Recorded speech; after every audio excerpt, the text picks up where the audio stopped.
یہاں تو دوسرے کے کسٹمر چھین لیتے ہیں، ہمارے یہاں اور سستا مل جائے گا، وہ 100 کا دے رہا، آؤ ہم 80 کا دے رہے ہیں، ادھر آؤ۔ دوسرا آٹو والا آ گیا، سنیے بھائی صاحب 80 دے دینا۔ نکاح کا ہے، ایک لڑکے کا پیغام کسی لڑکی کے ساتھ نکاح کا چل رہا ہے، جب تک وہاں سے بات فائنل نہ ہو جائے دوسرے آدمی کو اپنے نکاح کا پیغام اس جگہ نہیں بھیجنا چاہیے۔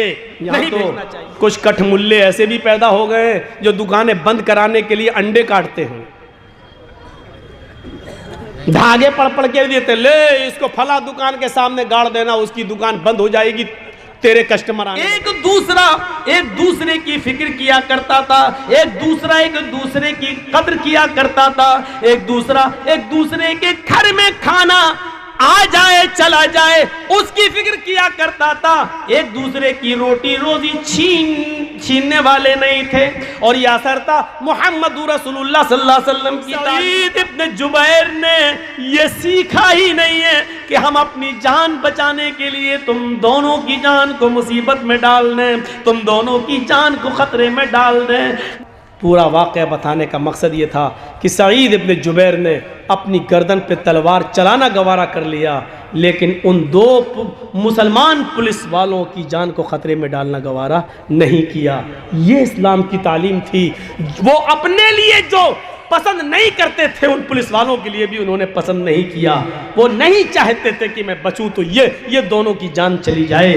یہ تڑپ اسلام نے ہمیں دی ہے، اور یہ تعلیم اسلام نے ہمیں دی ہے۔ ایمانداری کے ساتھ دل پر ہاتھ رکھ کر آپ بتائیے، کیا یہ تڑپ، کیا یہ جذبہ ہے ہمارے اندر؟ کیا ہم ایک مسلمان دوسرے مسلمان کے لیے یہ ہم سوچتے ہیں؟ کل تک یہ درد تھا، ہمارے 3 کپڑے بک گئے ہیں، میرے پڑوسی کا بھی بکنا چاہیے۔ یہاں تو دوسرے کے کسٹمر چھین لیتے ہیں، سنو ہمارے یہاں اور سستا مل جائے گا، وہ 100 کا دے رہا، آؤ ہم 80 کا دے رہے ہیں، ادھر آؤ۔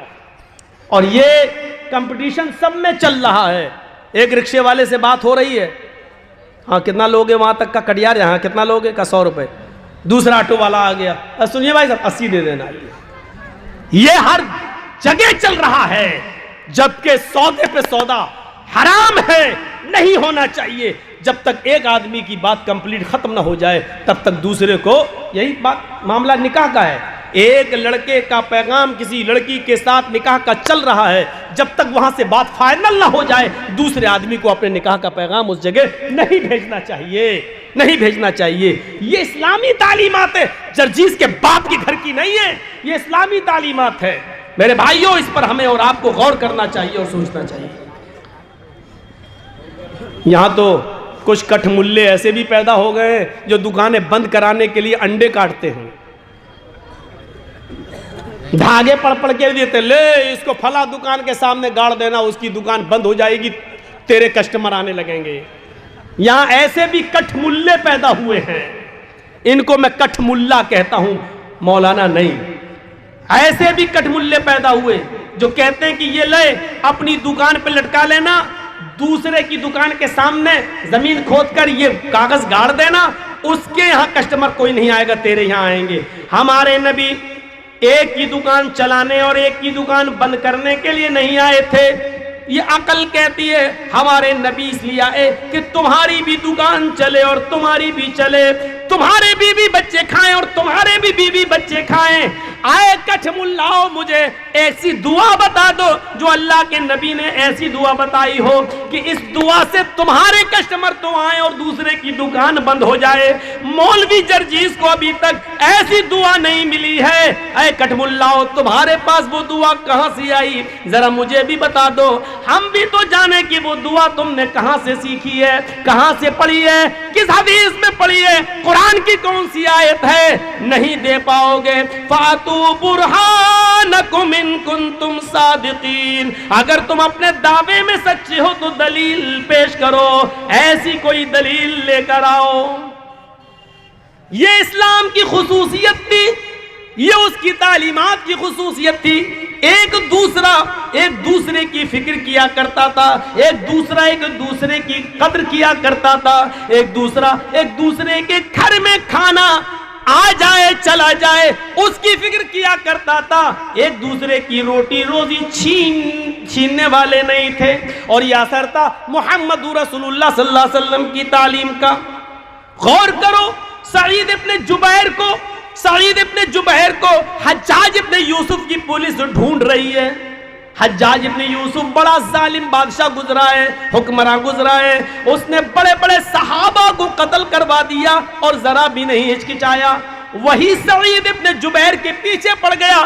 سعید ابن جبیر بھاگے پھر رہے ہیں, رات میں نکلتے ہیں, چھپ چھپا کر گزر رہے ہیں, شہر پار کرنا چاہتے ہیں, ملک سے نکلنا چاہتے ہیں, کیونکہ حجاج ابن یوسف نے اعلان کر دیا سعید ابن جبیر کو کہیں سے بھی پکڑ کے لاؤ, ڈھونڈ کے لاؤ, زندہ ان کو پکڑ کے لاؤ, ہم ان کو اپنی آنکھوں کے سامنے قتل ہوتے ہوئے دیکھنا چاہتے ہیں. حجاج کی پولیس کو انعام دے دیا گیا, اعلان کر دیا گیا جو سعید ابن جبیر کو پکڑ کے لائے گا اس کو اتنا انعام دیا جائے گا. پولیس ہاتھ دھو کر سعید ابن جبیر کے پیچھے پڑ گئی, لیکن سعید ابن جبیر کو پکڑ نہ پائی.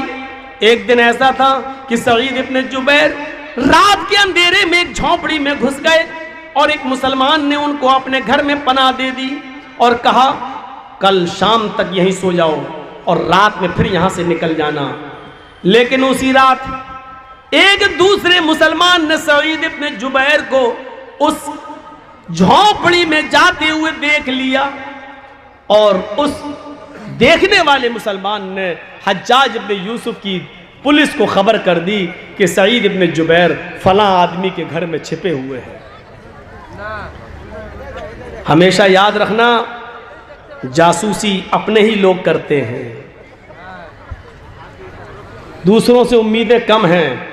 ہمارے اتر پردیش میں جب لاک ڈاؤن لگا تھا اور مسجدوں میں نماز پڑھنے کی پابندی ہو گئی تھی تو یہ ہوا تھا کہ صرف 5 آدمی نماز پڑھ لیں, ایک امام, ایک مؤذن اور 3 آدمی بس. تو ہر آدمی یہ چاہتا تھا کہ ہم گھس جائیں, وہ چاہتا تھا ہم گھس جائیں, لیکن ہم لوگ مجبور تھے کہ 5 سے زیادہ نہ لیں کیونکہ مسجد کے ذمہ دار پکڑے جائیں گے.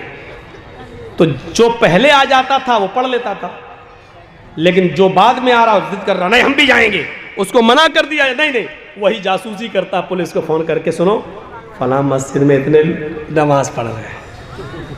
اور پولیس آتی تھی اور در پکڑ ہوتی تھی, 10-10 ہزار 20-20 ہزار روپے لیے گئے ایک آدمی سے.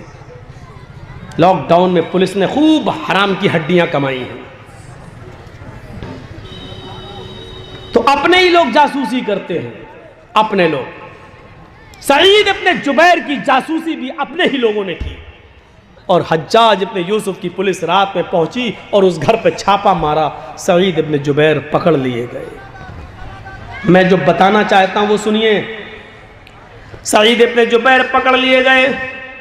سعید ابن جبیر کو حجاج کے سامنے لے جانے کی تیاری ہونے لگی, لیکن راستہ کافی دور ہے. گھوڑے پر اگر لے کے جایا جائے تو کم سے کم ہفتہ 10 دن لگے گا. اتنی دور نکل چکے تھے سعید ابن جبیر حجاج کی پکڑ سے. اب ان کو لے جانے کی تیاری ہوئی. ایک دن چلے, ایک دن رات چلے, پھر دوسرا دن چلے, پھر دوسری رات چلے, لیکن جہاں نماز کا وقت ہوتا تھا وہاں نماز پڑھتے تھے. لیکن انہوں نے سوچا کہ اب میری موت کا وقت قریب ہے, اس لیے وہ روزہ بھی رکھنا شروع کر دیے. دن میں روزہ رکھ رہے تھے اور جہاں پولیس والے تھک جاتے تھے اور آرام کرنے لگتے تھے, سعید ابن جبیر وہیں پر نوافل کا اہتمام کرتے تھے. موت انہوں نے اپنی آنکھوں سے قریب دیکھ لی تو مزید اللہ کی عبادت کرنے لگے.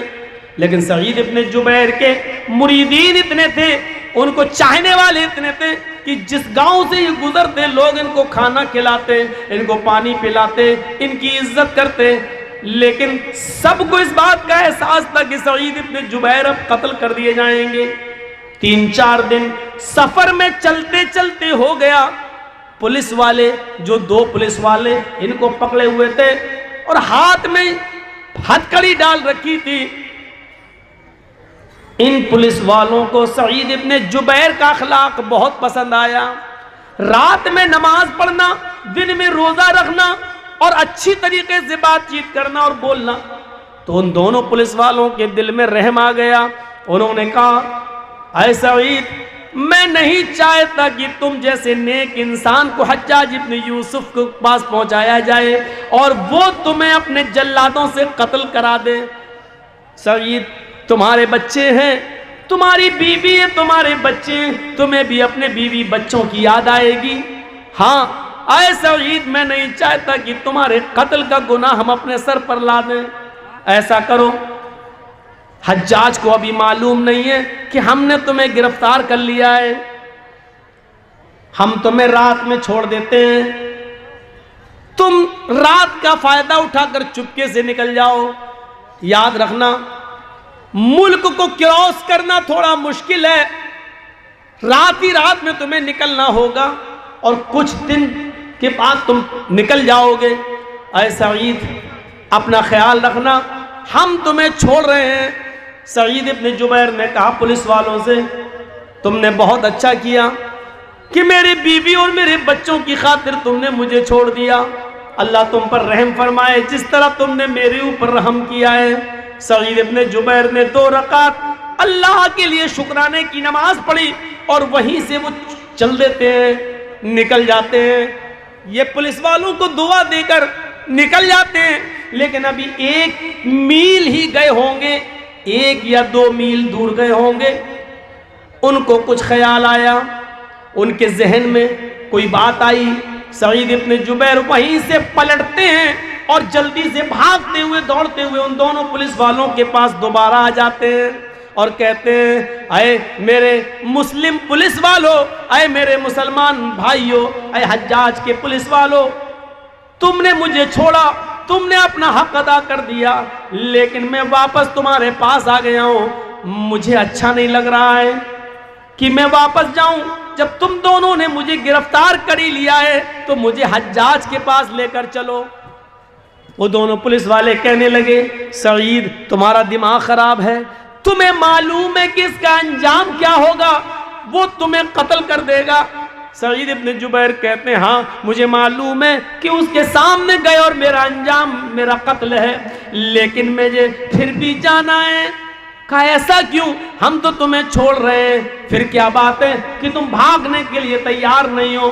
سعید ابن جبیر نے کہا آئے پولیس والو, جس مسلمان جاسوس نے میری جاسوسی کی ہے, جس مسلمان جاسوس نے میری جاسوسی کی ہے اور تمہیں بتایا ہے کہ سعید فلاں گھر میں گھسے ہیں, اس جاسوس کو یہ بھی معلوم ہوگا کہ تم دونوں نے مجھے گرفتار کر لیا ہے, کیونکہ جاسوس ایک ایک چیز کی نظر رکھے ہوئے ہے.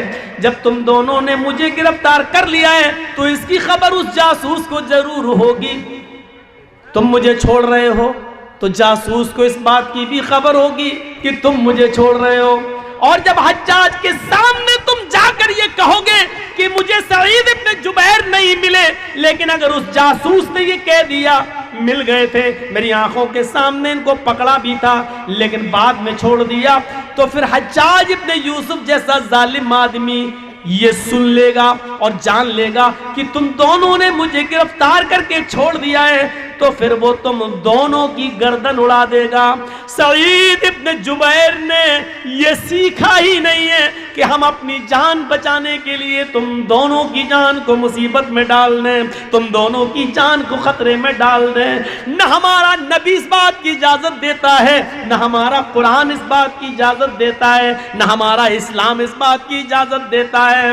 آئے پولیس والو, ہم تو بچ جائیں گے, لیکن ہمارے بارے میں جب پتا چلے گا کہ تم دونوں نے ہمیں چھوڑ دیا تو پھر حجاج تم دونوں کو قتل کر ڈالے گا.